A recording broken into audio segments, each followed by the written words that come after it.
I got to admit, I'm a mobilization assistant now. It won't hurt my feelings if some of you go, what's a mobilization assistant? Because I spent 14 years active duty and then about 10 years in the unit program, maybe a little bit more than that before I started doing some staff jobs.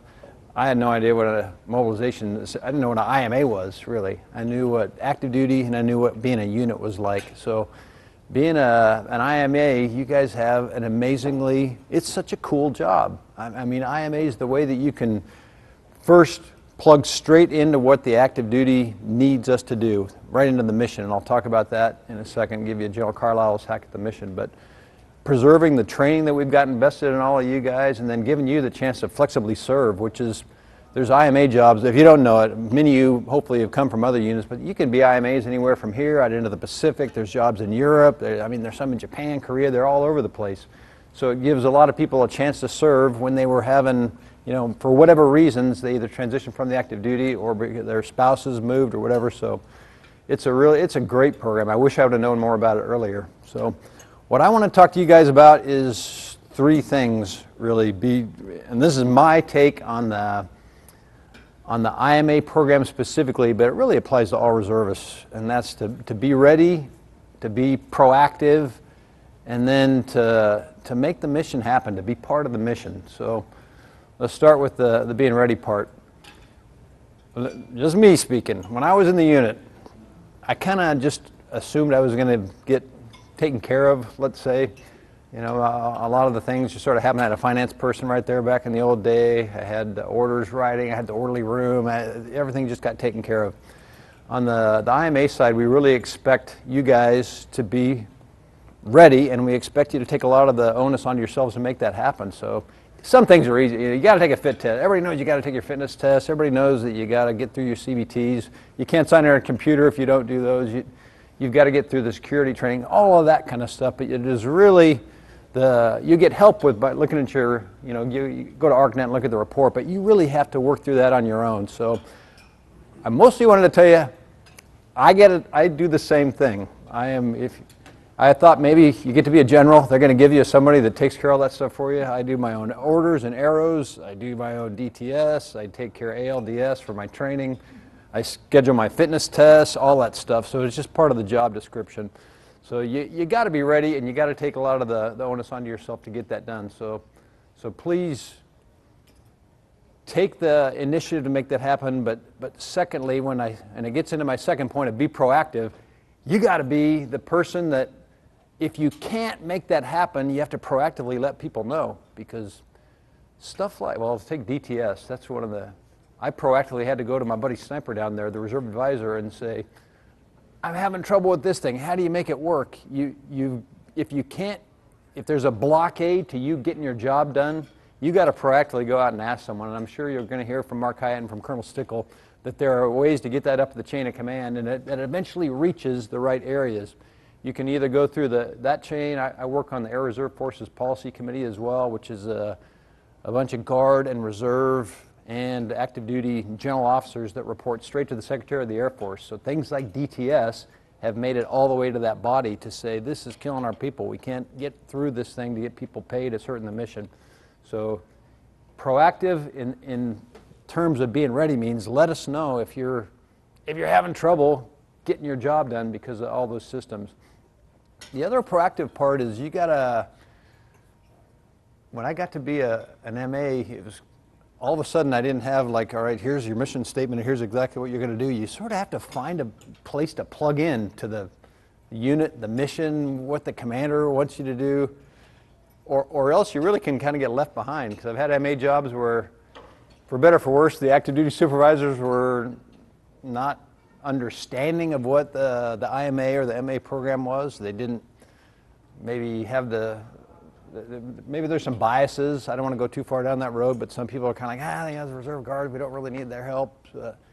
That's certainly not the case that you're here at ACC starting from the top, but you have to proactively go out and make a niche for yourself almost, which is, it goes back to being so self-starting and independent as an IMA. The I could almost be independent, so be proactive in terms of saying, here's my capabilities, here's my qualifications. Get your supervisors to sit down with you if they haven't, and at least show them a resume and go, here's what I can do for you. Here's some unique qualifications. Don't set unrealistic expectation. I mean, you got to say, by the way, in my civilian job, I'm the chief of police in this town, or whatever my job might be, so I got this many other things to do, and here's how much time I can give you. But you establish right up front that here's what's realistic and what's not. So be proactive. Be ready to be proactive. And then the last thing is be part of the mission. And that's where I get to the ACC side. That if General Carlisle was standing here, I guarantee what he would say is the mission of the ACC is to provide dominant air power, combat air power for America. And then the next thing out of his mouth will be, and I can't do it without all three components, without my Guard and Reserve counterparts there with me. Absolutely. I don't know how many of you in this room have deployed or been in units, but if you look right now, roughly a third of the combat air forces that are deployed are Guard and Reserve that are overseas right now doing that mission. And that's not even going to the deployed in place stuff here in the States. So General Carlisle preaches constantly that we cannot get the mission done without the support of the Guard and Reserve. So us as MAs, IMAs, you got to find the place where you can support that mission. And it's you got a little bit of help around here. If you don't know it, I wanted to at least come out here so you see my face. You've got mobilization assistants that can help you. You've got reserve advisors, and then you got your fellow IMAs. I love having events like this. We have a kind of a 06 and up reserve lunch all the time like this, usually at least once a month, sometimes a couple times a month, where you get to see all these people and see what they do. So, and just mission-wise, just so you kind of see where we fit in, the mobilization assistants, and there's on to here, I think there's about 11 of us across Air Combat Command, 1- and 2-star generals. And we plug straight in with the active duty, so you've got advocacy up at my level, where I can go in and sit down with General Carlisle or General Harris here at the staff, or 12th Air Force, General Lindbergh can go talk to General Nolan, so on and so forth, where we can walk in and say, whatever, if there's a case, hey, reservists are having trouble getting on base on the weekends, or you've got straight GO to GO plug-in on the mobilization assistance. Like this week, General Carlisle's on leave and General Harris is off station, so I'm the ACC commander right now acting, just as a lot of you plug in and do the same thing at your level. So you got the mobilization assistants, and then you got reserve advisors, like snipers in here on the reserve advisor side. We got Jen Hughes from one of the A4 reserve advisors. Most of the directorates have full-time AGR reservists. You know, half the time I'm out flying American Airlines trips, so you can't count on me, although actually you can, because I'll answer my cell phone. If you get to him, he can always get to me. But the reserve advisors, AGR here all the time, and they can help you with, when you get back to that, you know, be ready and you can't work your way through a system. They are here to help bridge that gap between active duty and reserve. So lean on these guys. If you don't know who the reserve advisor is in your directorate, that guy right there, now you see him. Sniper Davies is the overall Air Combat Command reserve advisor. And if he doesn't know the answer, he can get you, that's his job. He's the reserve advisor for Air Combat Command, so he can help you with reserve issues across the command. And then the mobilization assistants, this is how good you guys are. I had to go to Mark Hyatt and say, give me a list of all the IMAs, the reservists, individuals in ACC. And a lot of them, I'm looking at the list, I'm going, holy smokes, I just saw that person in a meeting and I didn't even know they were reservists, because you plug in so seamlessly to get the job done. But don't forget that you've got the rest of the reserve community here, because we are a little bit different. We've got civilian jobs, we've got other parts of our lives. We have, you know, we need to be able to help each other with especially the AdCon, but then also the force development parts of our job. So I wanted to mention that piece I think you'll probably hear, a lot of this you'll probably hear again, but on the force development piece especially, active duty doesn't understand often how reservists progress in their careers. We get it, we can help you with that. So if you're EPRs or OPRs, or you're meeting boards, you're trying to figure out what schools to go to, that kind of stuff, we are really good resources to you for that. Oh, and I'm from Mark Hyatt to Sniper to me, and your fellow reservists. Those are things on the AdCon force development side that sometimes you won't get. You might get unintended bad advice from the active duty counterparts. So let us help you with that kind of stuff, because you get promoted through the reserve chain. Even if your OPR is written through the active duty chain, your promotions and your record is going to go up through the reserve chain. So let us help with that. Okay, so you ready? you're proactively taking charge of this stuff, and you're supporting the mission. That is, if you're not supporting the mission, that last part, that I think that's the thing I'd really ask questions about. Because if you feel like you're not being utilized, or your skills aren't being used, or you just kind of feel like, what am I doing here? Definitely let us know about that, because there's so much stuff.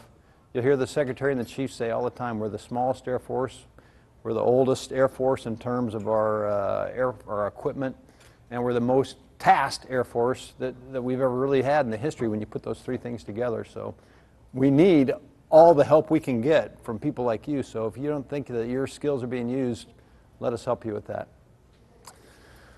Okay, and the last thing I want to say is thanks. Thanks for taking the time. When it goes back to being proactive, you're here. You guys could have just went and gone to the Thai restaurant off base and had some good food out there, but you decided to come in here. This is part of what you do to be proactive, and I appreciate you guys coming out here.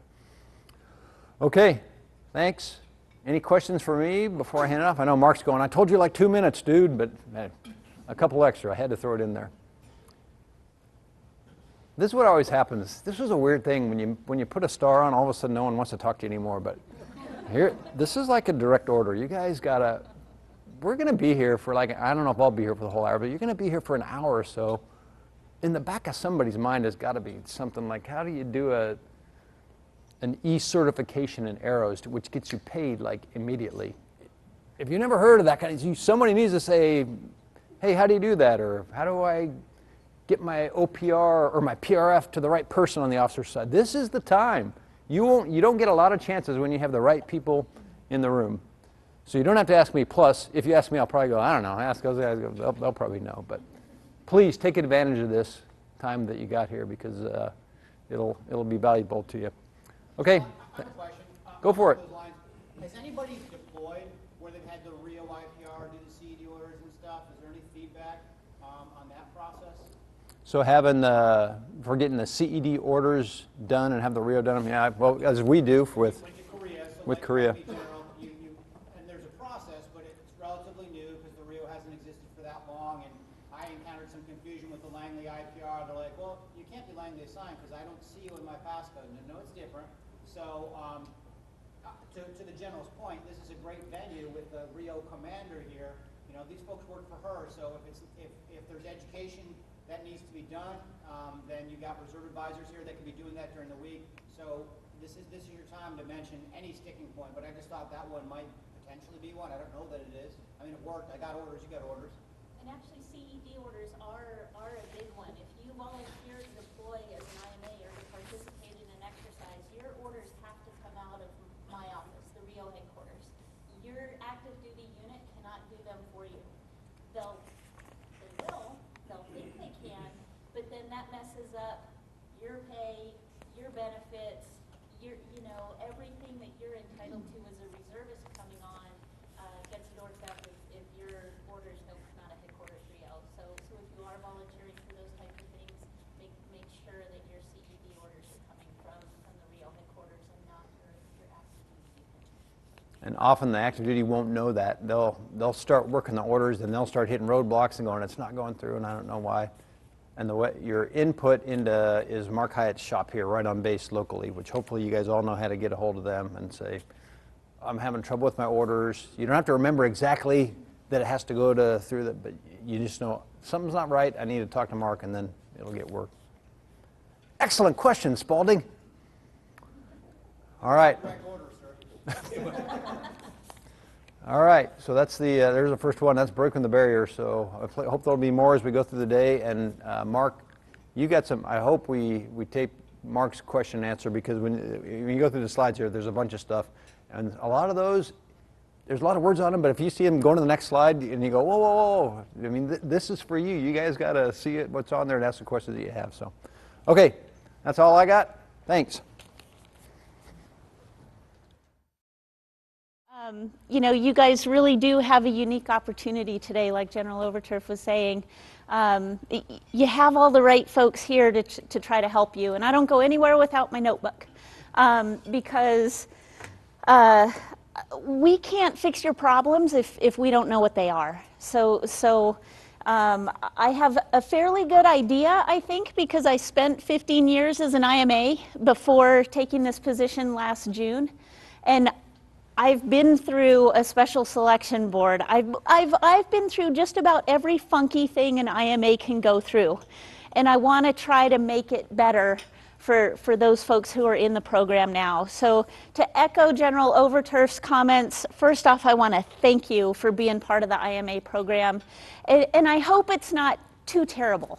I hope that you get to enjoy the flexibility to some degree. You know, I call us the entrepreneurs of the reserve world. We get a lot of flexibility, but with that flexibility comes a lot of responsibility.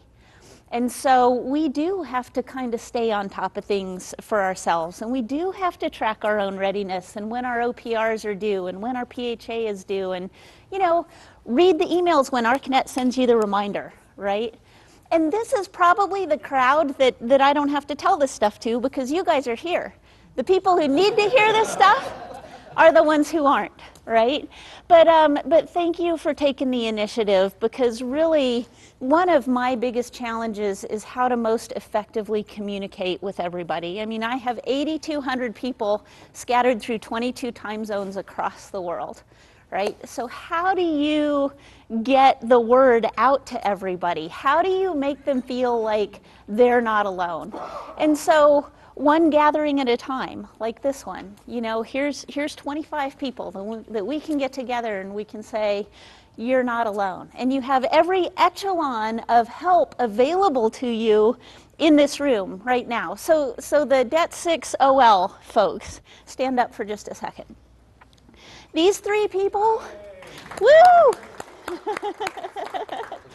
can help you with any question you have. If they're not the right belly button, they can pick up the phone and call the person who is and connect you with the person you need. They're your first line of defense if your active duty unit can't help you. Where are the URCs? Can the URCs stand up? We have 1, 2. Woo! So whoever has these two folks as a URC, you're really, really lucky, because the URC position is very personality dependent. And that makes it challenging for Rio, right? We don't get to appoint the unit reserve coordinator. The unit does. And so if the unit reserve coordinator doesn't take their job seriously, it's the IMAs who suffer, because these guys are your next line of defense. You know, they're the ones actually embedded with you to try and help you. One thing that we are doing at Headquarters Rio is transitioning the URC training program to ADLS. And I know people are going, oh man, more ADLS training. But on the URC front, what that allows us to do is start to track the people who have been assigned as URCs and make sure that they've completed their training, and to start holding them accountable for the things that are in that training. And oh, by the way, they can go back and look it up if they want. They can print out the slides. They now have another resource available to them to try to help. But, you know, for the URCs who really care, I cannot thank you guys enough, because you make such a huge difference for our IMAs. So you have your operating location, you have your URCs. Most of you, I think, belong to Det 6, but I know I've got a couple Det 7 people here. Regardless of who your detachment is, that detachment is your mama bear, right? If you have a problem, you sick the mama bear on whoever you're having a problem with, because that's what they're there to do. They're there to facilitate the relationship between the medical treatment facility and you, if you can't get your PHA scheduled, or the dental office and you, because you can't get your dental appointment scheduled. You know, they are your go-to person. When we lost the BEMAs, you know, that duty had to go somewhere. And we went through every single item that the BEMAs used to do, and we divided those responsibilities between the detachments and the headquarters. When it was specific to the IMA, that responsibility landed with the detachment. When it covered everybody in Rio, it fell to the headquarters.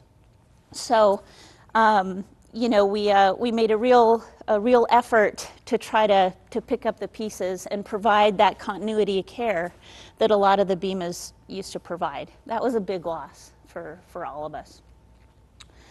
So don't ever forget that, that the debts are there as your mama bear. And then, if you can't use your operating location, your detachment, or your URC, you have your reserve advisors, right? So they're another person for you to go to and say, hey, I need some help with my promotion. Can you review my PRF? I'm working on my ODP. Can you give me some clues for my development plan or my EDP to meet the development team board? You know, those folks can help you with that type of thing. And then General Overturf, like he was saying, he's our direct link to the big Air Force problems. How do we start to get relief for some of the things that are really painful for us? So you have all these levels of help that really are out there. You've just got to know that we're here, right? And we really are here to help you. So please tell all your friends that they're not alone. They're really not. We've got 1,200 vacancies that we're trying to fill, so please tell all your friends to come into the IMA program. We really do want to try and fill our vacancies and keep our program viable and you know, continue showing the active duty the difference that we can make. Because we're no kidding a force multiplier, and we can do it very, very inexpensively for the rest of the Air Force. Unless we're on full-time orders, and then we just cost the same. But all right, so what has Rio done for you lately, right? You're probably standing there going, Headquarters Rio, not really sure what they are, right? My job as the Rio commander is to take care of all 8,000 IMAs. So I have 7 deck commanders out there who help me. And then obviously the operating locations as well, like you guys have here at Langley. So what we've done at the headquarters, the most recent release was a new MyPERS page. So we've embedded a one-stop shop for individual reservists on the MyPERS homepage. How many of you are able to get to the MyPERS homepage? Okay, awesome. Can you get there from your house? No. Yeah? No, sir. Okay, so that's my one hesitation, right? We've put this thing on the MyPERS webpage. How do we get there from home? So we will continue to work that. But right now, that MyPERS webpage really mimics the Rio webpage. It's just a slightly different format. And so that brings me to the Rio webpage, the Rio homepage. And our website really has received a lot of compliments from folks. So if you have a question about something, the hope is that you can find what you need from the website if there's, you know, if it's 11 o'clock at night and there's nobody in your debt. So don't forget about that. Just Google Headquarters Rio and boom, up it ought to pop. It has a contact sheet in there for all of the detachments. One of my frustrations as an IMA was that I never knew how to get a hold of my detachment. For the first 8 years of my IMA career, I didn't even know I had a detachment. So there was a little bit of progress, but I didn't learn that until I came on orders full time. You know, so how do we get that word out to people? That web page is a great resource. The IMA guide is on there. So how do I enter arrows? Enter something in arrows. What do I do with UTAPs? Who do I send my orders to so that I can get paid? That kind of thing. We've also rolled out some videos on YouTube.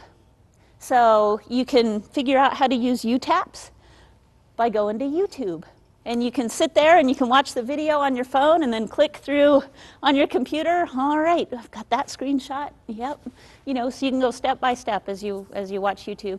And oh, by the way, so can your supervisor for that supervisor role. And we also have rolled one out for arrows and how to request your orders. So now we've got a YouTube video for that. And there are going to be more. We're going to continue to roll out YouTube videos for some of these more difficult things. We were pretty proud of the Rio app. There's an app for that. So you can go to the Apple app site. App Store, thank you. The Apple App Store, and unfortunately, right now it's only written for iPhone because we did have to write that in-house at ARPC. But it's the first of its kind. And right now it's pretty basic. You know, it has some information you need, but it's right there on your phone. My vision is to make the app be able to do everything. Can I go to the app and get my OPRs? Can I go to the app and apply for a job? That's how robust. Sorry, sir?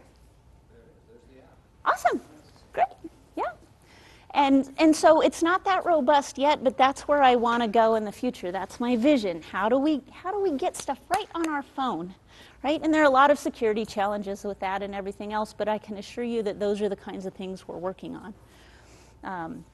My dream scenario is to have all our vacancies on there, and you push the button, it says apply for this job here. Click.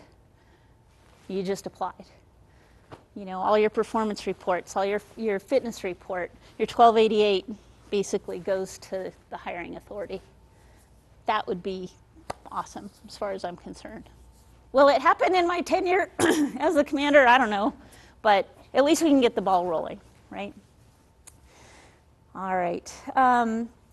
So those are some of the initiatives that we've been taking on for you recently, but you know, as I talk for the next couple minutes here, think about some of the other things that you might like to see Rio take on, and let me take those back, and we'll prioritize them, and we'll see what we can do. Another thing that I would love to talk to y'all about, and again, it might be the wrong group, the people who need to hear this are the ones who aren't here, but so much of us have to be ambassadors for our own program. You know, and you can build your OPR the best if you communicate with your supervisor prior to showing up. You know, 3 or 4 months prior, call up your supervisor and say, hey, I'm coming in, can you save up some projects for me? Because we have to write our whole OPR in 22 days a year if we're doing the minimums, right? 22 days. Active duty gets 365. So we have a lot of work to do in a very short period of time, and if you're able to communicate that to your supervisor, I found that was a really successful tactic for getting some really good OPR bullets. Because it's stuff your organization wants done, they just don't have time to do it. And then you can walk in the door and make that difference, and it works for them and for you. Let's see. General Overturf talked about your readiness. And when I first joined the IMA program, somebody said that if I did 3 things, I would be very successful. The first one was make sure you're always ready. The second one was do your developmental education. And the third one is failing me at the moment. Oh yeah, manage your records. Just keep an eye on your records. Make sure your performance reports get in there. You know, check them before you meet a promotion board. And I have to add a 4th one nowadays, which is do your development plan for your DT. Because if your DT is not looking at you, then you're not going to be competitive. You know, let them know who you are. Let them know your desires. Don't be afraid to say, you know what, I just had a baby. I don't want to do anything for the next 3 years. They'll be like, okay, we can vector you appropriately. But so anyway, I'm gonna stop talking. I think I've hit the main points for you guys. But what kind of things do you have for me? What kind of things can I be working on for you that are gonna make a difference? Yeah. Ma'am, first one. Arrow's a great system now that you can do the electronic certification, but it seems new. Now when it asks you, are IDTs tied to this? As soon as you say yes, I can't turn that in for pay or do an e-cert until the 24 days are up. Okay. That kills me. I mean, I can't go another month without pay. So you either got to lie and say no IDTs and then work it later, so you can do your e-cert when you're done with your annual tour, or you don't do IDTs in conjunction. But I don't know if that's anyone else is experiencing that at all, or. I'm working desperately hard to get there, and I think eventually we're going to succeed. But there are a couple beta tests that Afric FM is running right now, and right now they're saying they're not going to let us go ahead until their beta test is done. We're trying to get ahead of that curve, but just that's another initiative that we're trying to work to make things better for you guys. Hey, Carolyn, on that topic, we just had an MARA conference, and I sat down with 3 separate MAs and showed them how to do arrows, how to do UTAPs, if it doesn't exist, that'd be a good YouTube video maybe just for that part. I didn't know you had those until you mentioned it, but just based on the academics I'm giving people on it. So which parts are the back side of them and how to close them out, or the actual? Mostly how to close out arrows with the E certification. That's what a lot of people don't seem to know about. That's a great point. And then, as you mentioned, if you have IDTs or back-to-back orders in concert, that gets a little bit tricky. Yeah, I always did the same thing that you guys are talking about. Once you click yes, you have IDTs in conjunction, you get all this other stuff, and I could never answer it, so I'd just delete and start over. Yeah. I don't understand. I'm alone. All right, what else do you guys have? I got one. What do you do if you have an active duty supervisor that either doesn't seem to want you around, or even to the point that says, since you don't live close, I don't have per diem, I don't even want you to come out, those kind of issues with your active duty supervisor. So, for them to say they don't have per diem and they don't want you to come out, the Air Force automatically builds your IDTs and annual tours into the budget every year. So, we know that's a must-pay bill, and you should always be able to do those. So you can certainly explain that to them, that, hey, this isn't coming out of your pot of money. Now, once you get into MPA days, that's a different story. But your IDTs and annual tour are always gonna be funded.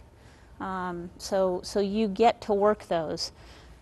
If you have a stubborn supervisor, that makes it hard. I mean, if you have a supervisor who's not willing to save up some projects for you, or to give you something that's meaningful on the days where you're there, that's hard. Do you know anybody else in the unit who you could maybe ask for stuff from?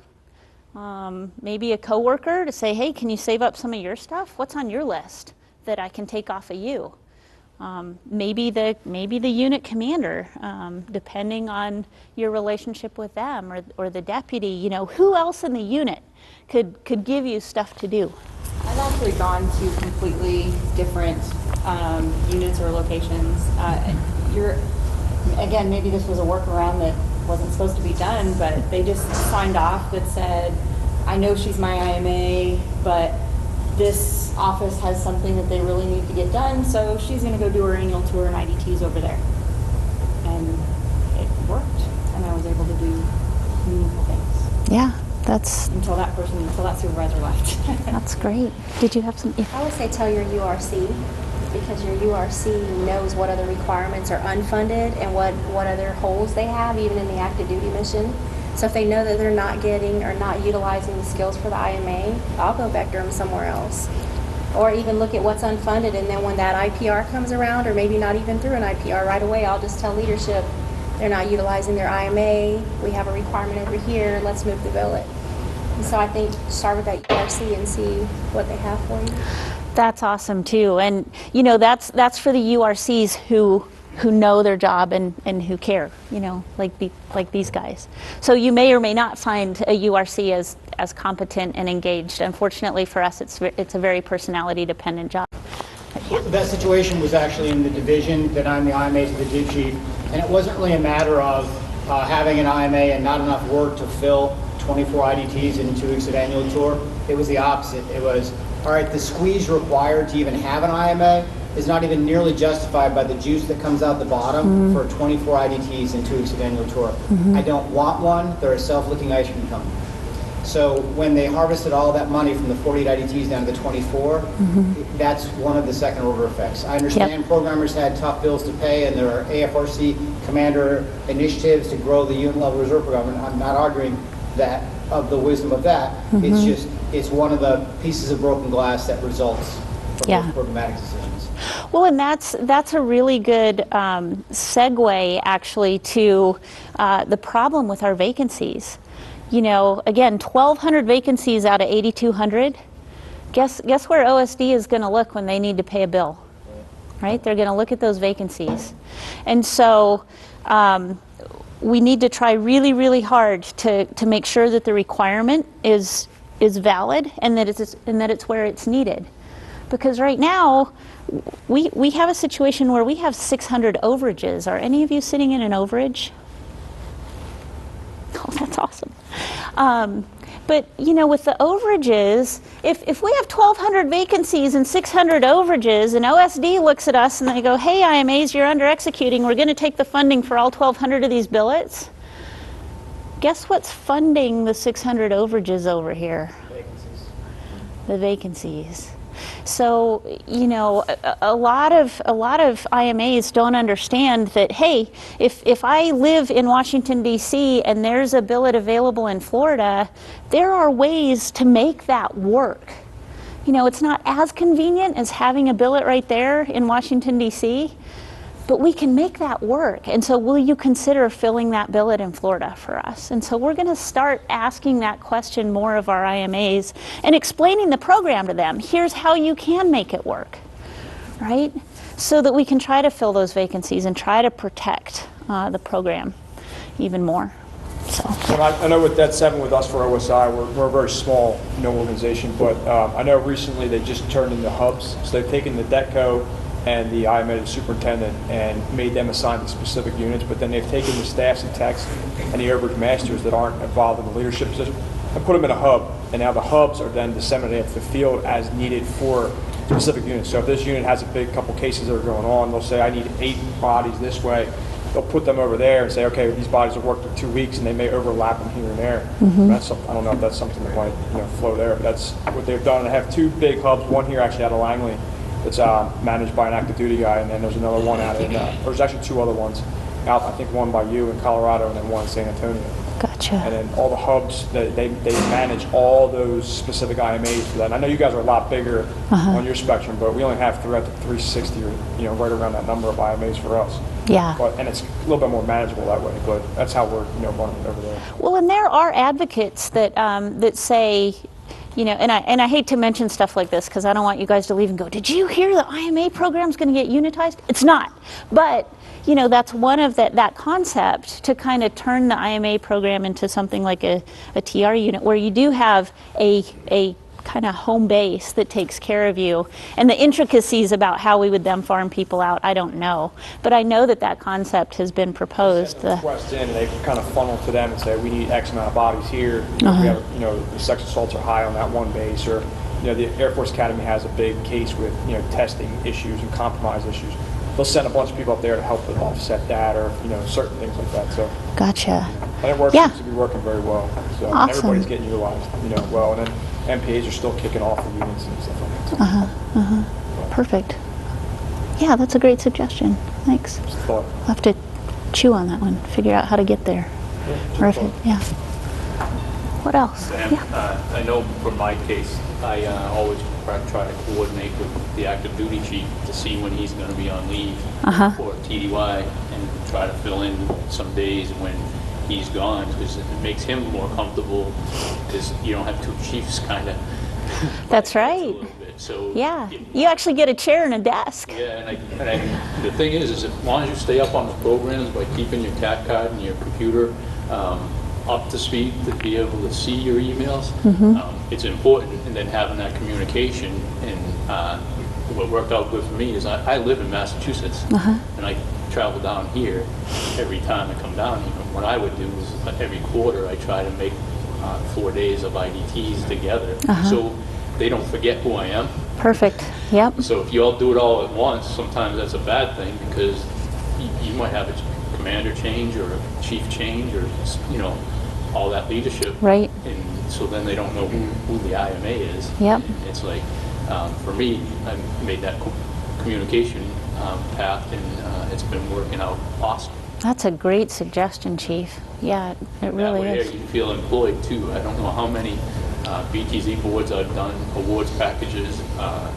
Like, he's been gone now for a 6-month period, so I'm doing a 6-month MPA tour. Wow. And so I got to work the capstone, all the tech sergeant, staff sergeant, airman, EPR process, and because I stayed up to speed on it, I was able to go in and do all the force distribution stuff and all that stuff and know what I was talking about. And for the most part, I'll pat myself on the back a little bit, but a lot of people don't know that I'm not an active duty chief. Right. Yep. And that's about the biggest compliment that you can pay an IMA or a TR, right? Wow, I didn't know you were a reservist. It's like people have this expectation that we come in and we go to the gym and we do a bunch of, you know, computer-based training and we leave at 2 o'clock. I mean, that's not how it is anymore. And so when people go, wow, I didn't know you were a reservist, that's a huge compliment. Any other ideas or suggestions?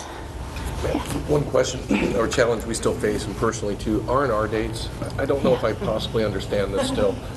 Why do we do it to ourselves? Because, for example, we have air shows usually every so, and we wanted to bring all our IMAs in because when we needed them for air shows, we couldn't bring at least half because of R&R dates. Wow. We run from October 1st, summer, February, summer, you know, February 28th. So Yeah. we couldn't use most of them for our air show, or we would have screwed them out of a retirement year. Yeah. So who imposes this magic R&R date, and why do we do it to ourselves? Can we just, when we go reserve or IMA, start our fiscal year and be able to do our tour in a fiscal year, or who mandates that? You know, that's a great point, and I don't know if I know the answer to that, sir. Do you? Like, why? It's always been that way. I know. Not to put you on the spot, sir, but yeah, I mean, the fact of the matter is I don't know why that's the requirement. But interestingly enough, there's another effort underway right now that has to do with the bonus program. And the RR year is really playing into that discussion. And so depending on how that one plays out, and it has been intensely contentious, but depending on how that plays out, if we were to possibly, if that program were to break the ice and succeed in kind of getting away from the RR year piece, that might open a gate that we could then start to try to get through. But that's valid. I mean, I can certainly ask what drives the RR year and then see if there's a reason why we can't just go with calendar year or fiscal year or whatever would be most appropriate. Yeah, because the captain after retirement, obviously, because like I got out of the academy May 31st, so I stayed pretty close to that, so I know when I hit, 26 years, 30 years or whatever. But that might be, could you at some point reset that to, I like the fiscal year idea. And that I do might be too. an artifact thing I could take up that they could study. It sure would simplify life for. Well, even for the active duty, because they have a hard time managing some of their IMA program, because the IMAs are saying, I can't come past May 2nd, or else I just lost my year. Right. And they're Unless you have saying, MPA. June or but- July, well, I can't, that doesn't help me, and Right. you got to sort of watch out for that retirement. So it's come up a few times, especially with the air show here this year. It was a big topic. And I It had really impacted when the IDTs got cut because it is very easy to not have a good year because you don't have additional IDTs. So if you put your annual tour IDTs at the end of a fiscal year and then the beginning of the next fiscal year, you can totally mess up your retirement year Yep. with the 24 IDTs. Right. Yeah, you sure can. So yeah, there's no reason why we can't at least ask that question and find out why. The only thing I can think of off the top of my head is, hey, I separated from active duty on April 30th. So my reserve started May 1st. So how do I have a good year? How do you fill in that gap, right? If it doesn't start until September 1st, do you just get granted some kind of exception until once you start getting into that stuff, you not believe how goopy it gets. I'm confused with that because I came in the military in May, and now when I went in the Guard, my R&I date changed to September because that's when I entered the Guard. Okay, interesting. Yeah, so that it's amazing how goopy it gets. In fact, General Rosenmeyer, who's up in REP, he talked to us back on Tuesday, and he said, something looks so simple on the surface, and then, oh my gosh, it grows these tentacles that just makes your head want to explode. They're big issues. Anything else for me? I didn't even look at what time I started, but I probably totally blew through my time mark. I'm sorry. But I love the chance to talk to you guys, so please don't be bashful. So can I ask a question? I know at least we have one traveling IMA who's not within sort of a commutable. And I guess my question for you guys is, are the programs set up now that you're not paying out of pocket to do duty with travel and? Well, the chief probably is, because he could arrange it so that he could get 2 tickets a year. Not that we ever do that, but the other 2, I'm guessing. That's the way I know for it. Yeah. And so far, I know it's possible, and luckily, I really haven't utilized that too much. I do think I utilized it once my first year as an IMA, the split board. So usually I'll come down and the IDTs, there's a little bit of a cost out of my pocket, but I figure I'm getting cheap pay, so I can spend a little bit to go ahead. Well, and the good news is the lodging is reimbursable. The bad news is whether you drive or fly down, that does come out of your pocket. And I get it. I mean, I know the rules have changed. You know, you get 1 travel day on your annual tour, even my MPA days. You know, and the rule is that you can leave early enough and your last day that not have a travel day at the end. And you know, I get it. But I know what kind of changed up my orders this round, so that it actually is 178 days with 1 travel day, makes it 179. It's like, it's just that 1 day, I'm not going to get that 90-day period for a reduction in retirement age. Well, and so they've yeah, I was thinking the whole fiscal year thing that they eliminated, but yeah. But you can always call up your detachment, because depending on your situation, your det commander can approve that travel day on the backside. So it is doable. It requires that extra communication with the detachment to go, hey, can you approve me going home on Saturday instead of Friday, type thing. So it can be done. IDT travel for certain FSCs, is that still Critically, Yeah, it's the critical AFSC list. security forces, and I don't know what else. Intel. Critical analyst, it does help out. Yeah. All right. Any parting shots? Yeah. Question as far as kind of just career. So whenever you're an IMA and you live, like I live over in California, so I'm attached out to LA Air Force Base. I'm here on MPA orders. Okay. But I run into the issue where, when you're looking at having certain assignments to help your career and get, certain experience at Major Command or, at the Air Force level, do you have to be attached to a unit at that level in order to kind of get credit for that experience? Because what I've heard is you kind of do. And I find that, if you're on an order, MPA order for say 6 months, you're getting more experience over that 6-month period than maybe you are getting if you're attached to that major command, but you live, on the other coast.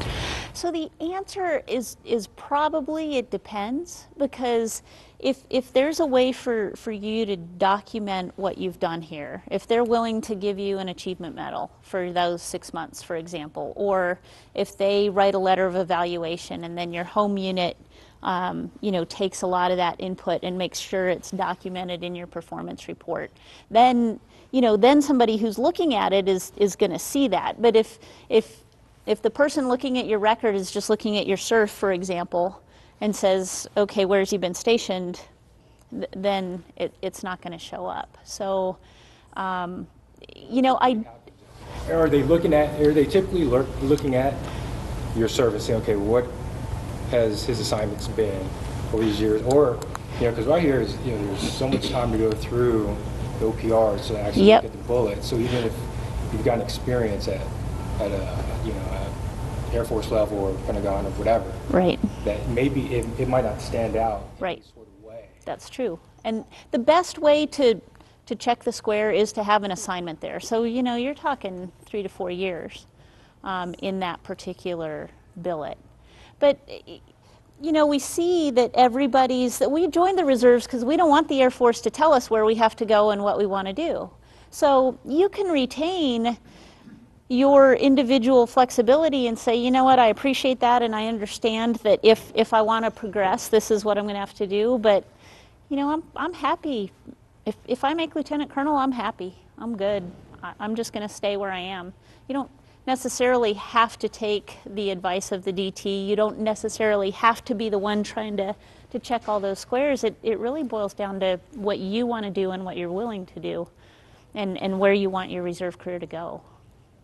But yeah, if you do want to keep trying to progress, it's good to, no kidding, have the assignment in that particular position. And I'm not sure if I exactly understood the question, but if like your officer selection brief says one certain thing and it just shows the same assignment, but then you actually did a year of orders, working OSD at the Pentagon, doing some really cool stuff, you can write a letter to the board, and I guarantee, having sent on a bunch of boards, every letter gets written because it's out of the ordinary. When you see a letter to the board, you always read it. You can't write some whiny stuff and now, wow, poor me. But if you just write, matter of factly, you don't see this in my record, but here's what I did, and it's annotated in this OPR over here, it'll get the attention of board members. Yep, yeah. How Great about suggestion. Form 77, does that show up as a line item on your? Is that the LOE? Yeah. It doesn't unless you're a commander. Unless you're a commander, correct. Yeah. Even optional ones you cannot get in your record. If it's not a command, you cannot get that 77 in your record. Your unit, though, can take the information that's on it and put it in your OPR, but it's not going to stand separately. Well, the units I've worked with, their mindset is, when you work here, here's what's going in your Yep. OPR. Don't agree with it, but I think I see what he's running into. The letter's probably the perfect way around It goes that. back to being proactive. You can certainly provide OPR inputs. They don't have to acknowledge them, but I would give them inputs with that stuff in there. Tell people to look at it via that letter to the board, and that's about all you can do. You're right, though. In boards, if it's stuff buried in the OPR and it's not in the top 2 or 3, they're probably not going to see it. You got like 2 to 3 minutes to look at an entire record. Yeah. That's helpful. Thank you. Anything else? Command opportunities, IMAs. Security Forces world, we run into a lot of problems. A lot of people think IMA to the commander gets their command experience. Yeah. Obviously it doesn't. Right. So I had to jump out of the IMA world for 24 months, grab a small unit, which is crazy because I was only there 24 times in 2 years. I had less time there than I've ever done as an IMA to the commander. But one gets you credit, one doesn't. Is there ways to look at how to get command opportunities or experience for IMAs before you get 06 level? That's a legal issue, actually, and sir, you might have some stuff to add here too. But like when I was the IMA to the vice commander, I couldn't. Both the commander and the vice commander were going to be gone, and I couldn't be on G series orders. If I was MPA, I could, but as a reservist on RPA, there wasn't a way. It's an actual like legal issue that we ran into. And so, yeah, interestingly enough, you have the 4 pillars and you can't get the command pillar in the IMA program, but you can't get joint above wing level or NCR in the TR program. So you have to be willing to cross flow if you're looking to fill all 4. But do y'all have anything to add to? Yeah, all I'd say the same thing. If you've actually done the duty, sat in as an acting commander or whatever, you can put that in a letter to the board as well. But NPA is they can make you a G series orders if there's nobody there. They can fill you in to be that job. But then you got to be an NPA doing it. I don't know another way around that one. Deployments are another option. Yep. You get a deployment where you can be a commander. There's another opportunity. They started a new process for deployments where there's still supposed to be more of a command selection for the deployment. It used to be you could just grab a commander slot, and I don't know, a couple years ago up till last year, they sort of went away from that. They're doing more of a commander selection like a true command, and I don't know if that's went away or if they're still choosing command. Well, they have the command screening board still, but I don't know when it comes to deployments. Do you have to be on the? I got 3 of my commands that way. I grabbed 3 deployments on purpose just for that reason, and it's the only other way to do it now. Oh, yeah. VRS is an opportunity to find it. A voluntary reserve system, maybe some opportunity out there to find a deployment where you can take the command. It gets hard though, because once you get past flight commander or something, they start to say, well, you can't be a commander because you haven't been a commander. You're like, I couldn't be a commander. Exactly. That's a tough problem for IMAs, it really is. Yep. Yeah, I never, If you're really fired up, then you almost have to say, I want to be a commander. I'm going to maybe try to go back to the unit program if it's an opportunity. Or sometimes I just say, hey, you can't do everything, and you have to be, at least I went to the reserve for this reason. I don't want to be active duty getting told where to go all over the world. If it means I miss a few things, sometimes it's how it is. yeah. Anything else? No? You guys, thank you again. Please keep the lines of communication open. If you have something that you think I need to know, please don't hesitate to shoot me an email. And we'll be more than happy to take a look at it. So don't be bashful. Seriously. So Mark, I'll turn it back over to you. But thank you so much for everything you guys do. Thanks for being a part of the program. Really, really appreciate it. So, thank you.